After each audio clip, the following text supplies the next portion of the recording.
විදේශ රටක හිටපු අම්මා කෙනෙක්. විදේශ රටක ඉන්න අම්මා කෙනෙක්. ඒ අම්මගේ ආදරණීය අම්මා මේ අනුරාධපුර පැත්තේ. ඇය රෝගාතුර වෙලා රෝහල් ගත කළාම වෛද්‍යවරු ඇයට සඳහන් කරනවා අම්මා ඔයාට සැත්කමක් තියෙනවා. ඒ සැත්කම කරන්න බෑ. අම්මගේ රුධිර පීඩනය වැඩි. ඒ නිසා ඩිස්චාර්ජ් කරනවා. එහෙම නැත්නම් ගෙදර යවනවා. ඔය විදිහට 3 වතාවක් ඒ අම්මා ගෙදර යවනවා. 3 වෙනි වතාවේ කියනවා අම්මා ඔයාගේ ජීවිතේ බොහොම අනතුරේ. ඒ නිසා ප්‍රෙෂර් එක අඩු කරගෙන ඊළඟ වතාවේ එන්න. මේ අම්මා ප ဋ ාහන ධර්ම වන්දනාව නිතර සජ්ජායනා කරන අම්මා කෙනෙක්.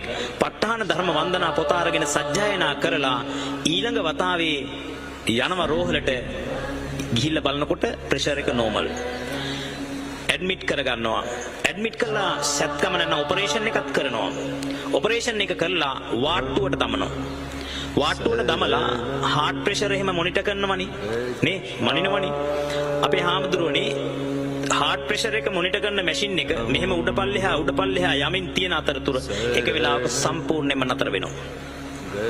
ඒ කියන්නේ ඔයත් දන්නවා එහෙමනම් මරණයටපත් වෙනවා.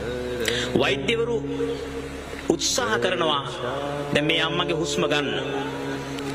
ඇඟුඩ නැගලා අර පපුව තෙරපෙන මසාජ් ඒක කරනවා. එහෙම කරනකොට ඒ අම්මට හුස්ම එනවා. හුස්ම ඇවිල්ලා ඒ අම්මගේ ජීවිතේ බේරෙනවා. ඒ අම්මා තමන්ගේ විදේශ රටේ ඉන්න දුවට කතා කරලා කියනවා පුතේ මට වේදනාවක් දැනුණා 3 වතාවක් කවුරු හරි නැගලා ඇඟ උඩ මෙහෙම තෙරපන ඒ වේදනාව මට 3 වතාවක් දැනුණා. ඒ වේදනාව දැනෙන හැම වෙලාවකම ඈතින් කිරිවත්තුඩුවේ ස්වාමීන් වහන්සේ ප ဋ ාහන සජ්ජායනා කරන හඬ මට ඇහුණා. පුතේ 3 වතාවක් විතර කරද්දී නැවත මොකද වෙන්නේ? ඒ අම්මා සිහිනවා.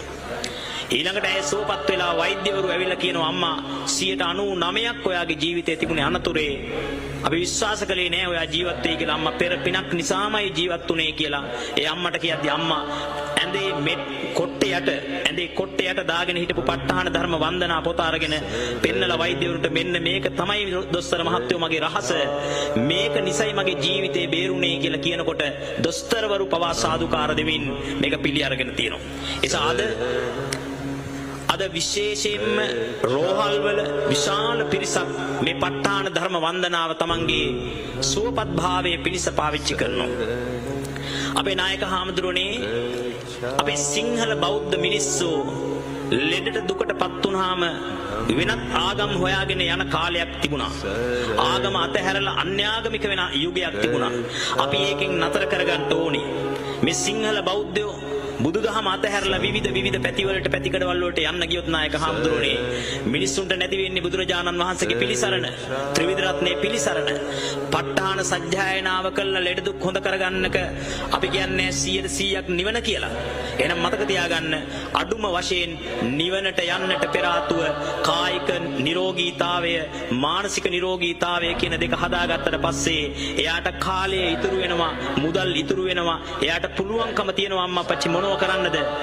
ඒ ඉතුරු වෙන කාලය සහ කායික නිරෝගීතාවය පාවිච්චි කළා මානසික දුක් දුම්නස අතහැරගෙන බණ භාවනා කටයුතු කළා, ධර්ම අධ්‍යයන කටයුතු කරලා නිවන් දකින්නට උපකාර කරගන්න පුළුවන්කම තිබෙනවා. ඒ නිසා මේ උත්තරීතර ධර්මපරයාය මගේ නායක හාමුදුරුවනේ ලෞකික ලෝකෝත්තර උභයාර්ථයම සාදා දීමට සමත් වන නිසා එසේ උත්තරීතර වූ ධර්මපරයායක් ඔබට මට කියා දුන්නා වූ තුන් ලෝකාග්‍ර වූ ශාන්තිනායක වූ අමාමෑණී වූ සම්මා සම්බුද්ධ සර්වඥ රාජෝත්තමයන් වහන්සේ උදෙසා ඒ බුදුරජාණන් වහන්සේගේ දකුණු අකු ධාතුන් වහන්සේ තැන්පත් කොට සාදා නිර්මාණයකට නිම කොට තිබෙන්නා වූ මේ උත්තුංග වූ ධූපාරාම පුදබිම අභියස ඉඳගෙන ඒ භාග්‍යවත් බුදුරජාණන් වහන්සේලා සූවිසි නමක් වඩා හිඳුවලා සූවිසි ප්‍රත්‍ය උදෙසා සූවිසි දහසක් මල් සූවිසි දහසක් පහන් ආදීන් සමලංකෘතව සිදු කෙරෙන්නා වූ මහා නීයමේ සාරාණීය පින්කම ඔබ අපේ සියලු දෙනාම සියසින් දැකගෙන